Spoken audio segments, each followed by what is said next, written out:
Hello friends, welcome to our channel. இன்றைக்கி நம்ம என்ன பார்க்க போகிறோம் அப்படின்னா, ஃப்ளைட்டில் அதாவது ஏரோப்ளைனில் பெட்ரோல் டேங்க்கு எந்த இடத்துல இருக்கும் அப்படிங்கிறத பற்றி தான் இந்த பதிவில் வந்து பார்க்க போகிறோம். ஸோ நம்மளில் பல பேர்த்துக்கு வந்து தெரிஞ்சிருக்கும், பெட்ரோல் டேங்க் வந்து ஃப்ளைட்டில் விங்ஸில் தான் இருக்கும், அதாவது ரெக்கையில் தான் இருக்கும் அப்படிங்கிறது நிறைய பேருக்கு தெரிஞ்சிருக்கும். ஒரு சில பேர்த்துக்கு தெரிஞ்சிருக்கிறதுக்கு வாய்ப்பு இல்லை.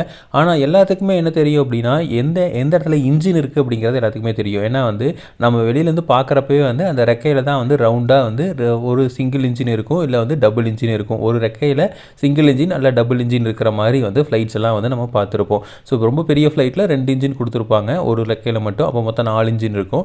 ஒரு சில ஃப்ளைட்டில் 2 இன்ஜின் மட்டும் கொடுத்துருப்பாங்க. ஸோ அப்படி பார்க்குறப்போ நம்ம வந்து பெட்ரோல் டேங்க் வந்து அந்த விங்ஸில் தான் வந்து கொடுத்துருக்காங்க. ஸோ இதுக்கு ஃபஸ்ட்டு ரீசன் என்னென்னு பார்த்தீங்க அப்படின்னா, சமநிலையாக இருக்கிறக்கு, அதாவது ஸ்டெபிலிட்டி பேலன்ஸாக இருக்கிறக்கு.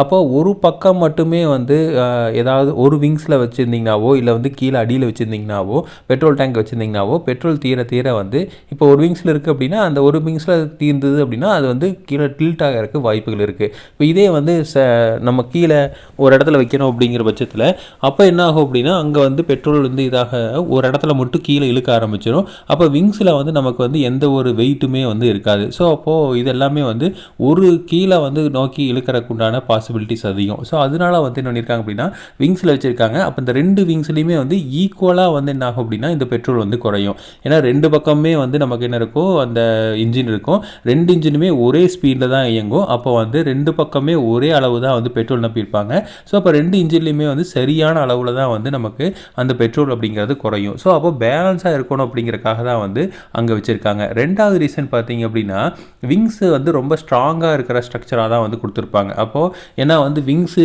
உடையறக்கு வாய்ப்புகள் இருக்குது, இல்லை விங்ஸ் தான் வந்து நமக்கு மேலே பறக்கிறதுக்கு உண்டான எல்லா ஒரு வகையும் வந்து கொண்டாந்துருக்கு. ஸோ இன்ஜினும் அங்கே தான் இருக்குது அப்படிங்கிறனால அந்த விங்ஸின் வந்து ரொம்ப ஸ்ட்ராங்காக இருக்கும். அப்போ ஸ்ட்ராங்காக இருக்கிறதுனால அந்த இடத்துல வந்து நம்ம பெட்ரோல் டேங்க் வச்சுட்டோம் அப்படின்னா ரொம்ப சேஃபாகவும் இருக்கும். ஸோ அது வந்து ஒரு ரீசன்.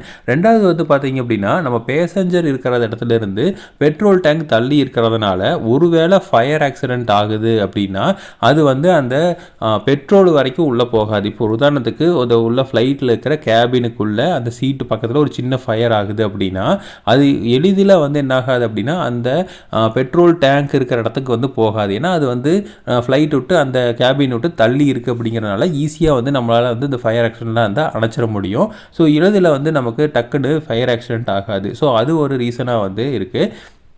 அடுத்தது பார்த்திங்க அப்படின்னா, ஸ்பேஸு நம்ம எவ்வளோ இடம் இருக்கோ எல்லா இடத்தையுமே வந்து பார்த்திங்க அப்படின்னா இந்த நடுவில் இருக்கிற பார்ட்டில் தான் வந்து நம்ம யூஸ் பண்ணுறோம். இந்த ஃப்ளைட்டில் என்ன தான் வந்து அந்த விங்ஸில் என்ன தான் வந்து இடம் இருந்தாலுமே அதை வந்து நம்ம யூஸ் பண்ண முடியாத இடமா தான் இருக்குது. ஸோ அப்படி இருக்கிறப்போ அந்த இடத்துல வந்து நம்ம கொண்டு போய் வெயிட் எல்லாம் வந்து கார்கோஸ் எல்லாம் வைக்க முடியாது. கார்கோஸ் அப்படிங்கிறது சரக்கு எல்லாத்தையுமே வந்து அங்கே கொண்டு வைக்க முடியாது.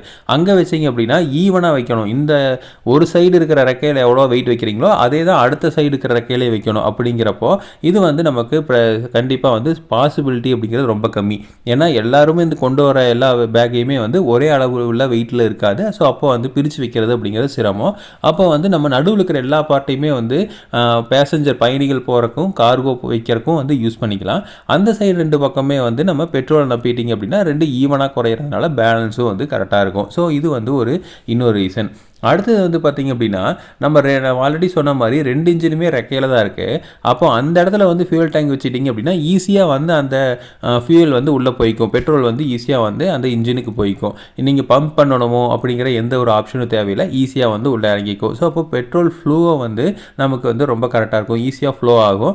அப்படிங்கிறப்போ நமக்கு வந்து இன்னமும் வந்து நம்ம அதுக்கு தேவைப்படுற எனர்ஜியை வந்து குறைக்க முடியும். இப்போ ஒரு உதாரணத்துக்கு நம்ம வந்து இந்த ஃப்ளைட்டோட அடிபாகத்தில் வந்து நம்ம பெட்ரோல் டேங்க் வச்சுருக்கோம் அப்படின்னா அந்த பெட்ரோல் டேங்க் வந்து ஒரு டியூப் வழியாக என்ன ஆகணும், பெட்ரோல் டேங்க்லேருந்து என்ஜினுக்கு வந்து அந்த பெட்ரோல் போகணும். அப்போ வந்து என்ன ஆகும் அப்படின்னா ஆட்டோமேட்டிக்காக வந்து பம்ப் பண்ணி அனுப்புகிற மாதிரி இருக்கும். இல்லை வந்து டாப் ஆஃப் த பிளேனில் வந்து நீங்கள் பெட்ரோல் டேங்க் வைக்கணும். அப்போ தான் வந்து கிராவிட்டியில் வந்து வரும். ஆனால் டாப்பில் வச்சிங்க அப்படின்னா அது வந்து அதோட வெயிட் வந்து கீழே உள்ள அழுத்தும். ஸோ அப்படிங்கிறப்போ நம்ம வந்து மேலே பறக்கிறதுக்கு அதிக எனர்ஜி வந்து தேவைப்படுற மாதிரி இருக்கும். ஸோ இதெல்லாமே காரணம் தான் வந்து இந்த ஃபியூல் டேங்கை வந்து சைடில் வந்து வச்சுருக்கிறாங்க. ஸோ இதே மாதிரி இன்ஃபர்மேஷன் உங்களுக்கு தொடர்ந்து வேணும் அப்படின்னா எங்கள் சேனலை சப்ஸ்கிரைப் பண்ணுங்கள். தேங்க்யூ.